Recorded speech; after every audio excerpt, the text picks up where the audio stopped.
Alright, number 10, we're going to solve this thing. We got to get it equal to 0 first. So I'm going to move minus 9y to the other side. And I have y cubed minus 9y equals 0. Now when we're factoring, we want to make sure that we take out a GCF first. This is obviously not a trinomial, so we have to make sure we go through our other checks for factoring. So first thing is a GCF, and they both have a y in them. So if I factor y out of both of them, I'm left with this. Now, if I look in my parentheses, I check for all my other factors. Remember, we check for a GCF. For 4 terms, we try grouping. 3 terms, we try bottoms up. Then we check for difference of perfect squares, sum of perfect cubes, and difference of perfect cubes.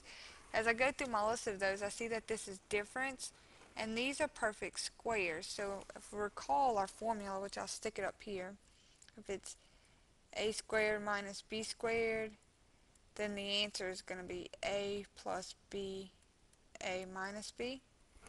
Okay, recalling that formula, so I would see that my a is y, and my b is 3, so I need to do a plus b,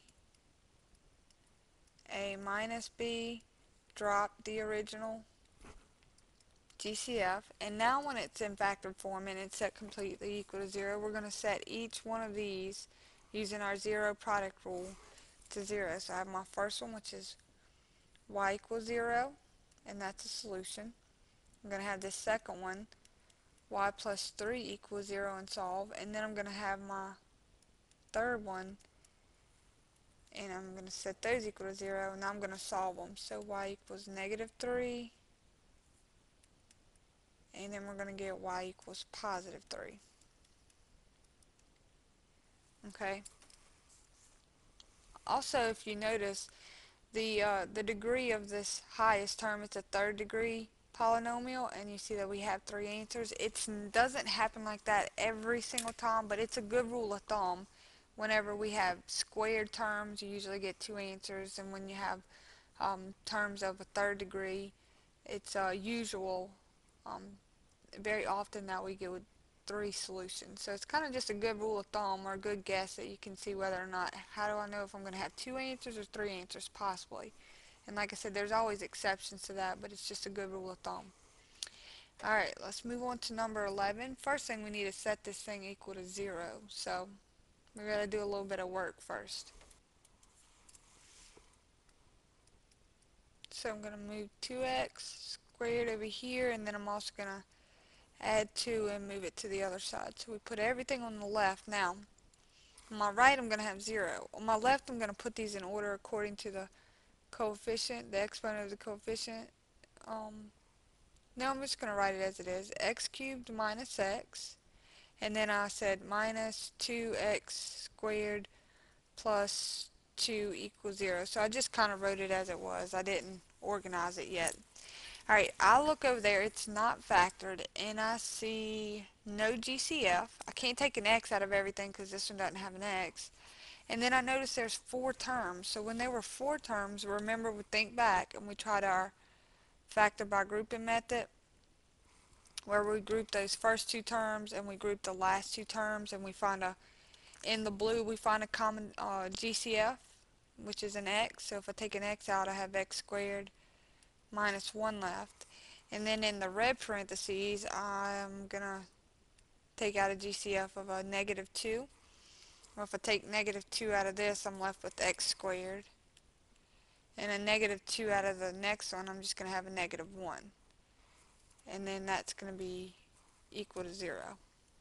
Okay, our grouping method said, if you remember, we said if these parentheses match up, that's what we were looking for. If that was the case, that becomes one of our factors. So I have x squared minus 1.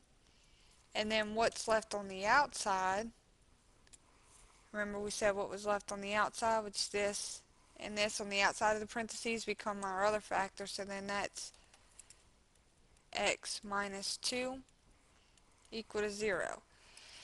Now, because this is an x squared term, I need to check and make sure it doesn't factor any further. So it's not a trinomial, it's only two terms, so it can't be bottoms up, but I do see difference, subtraction, and this is a perfect square, and 1 is a perfect square. So actually this difference of perfect squares up here has a formula for it and can be simplified. We're going to do a plus b, a minus b. So I want to name my a. Now a is an x, and my b is 1, and I'm only working with this one right here. So then I'm going to have difference of perfect squares says a plus b, a minus b, and then this one I drop down, and then I have them all set equal to 0. My zero product rule allows me to set each one of these equal to 0 and solve. X plus 1 equals 0,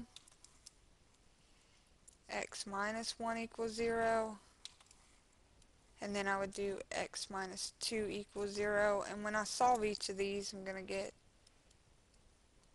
negative 1 is one of my answers,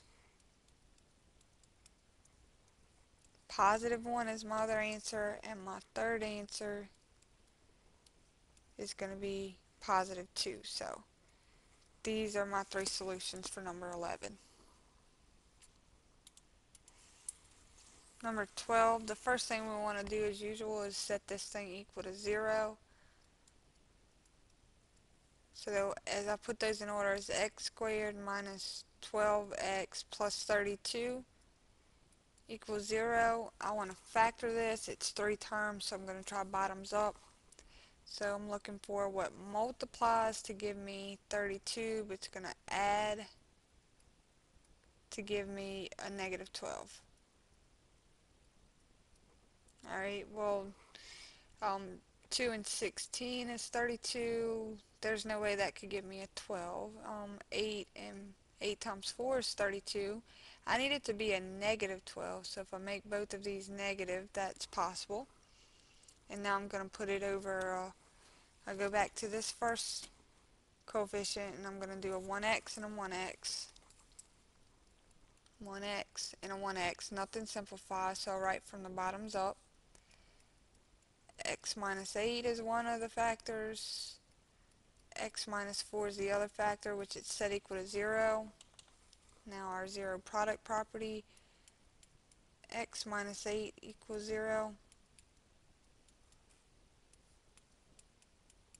8's one of our answers, and then x minus 4 equals 0.